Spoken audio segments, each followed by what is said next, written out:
Бүгін Чаллыда 52:09 йорты янында шетел машинасы янды. Хәл төнге сағат 2-дә булган. Құтқарушылар фикеренчә, автомобильгә ут төртмәгәннәр.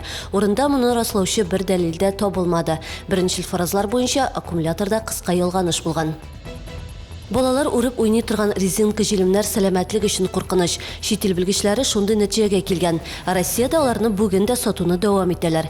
Җилемнәрнең кайбер төрләрендә формальдегидлар табылган. Алар хәтта яман шиш авыруына китергә мөмкин. Сыйфатсыз уенчыктан саклану өчен беренче чиратта җилемне иснәп карау кирәк.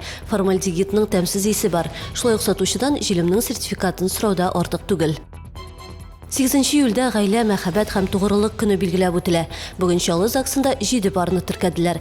Татарстанда исә барлыгы 74 пар өйләнеште. Ә инде ярты еллык мәгълүматларга караганда, ел башыннан Чаллыда 1600-гә якын гаилә барлыкка килгән. Бу узган елның шушы чоры белән чагыштырганда 100-гә ким. Чаллының ЗАГС бүлеге хезмәткәрләре моны хәзер 1990-96 елгы яшьләрнең гаилә кору яшенә җитүе белән бәйли. Бу елларда Чаллыда туучылар саны иң азы булган.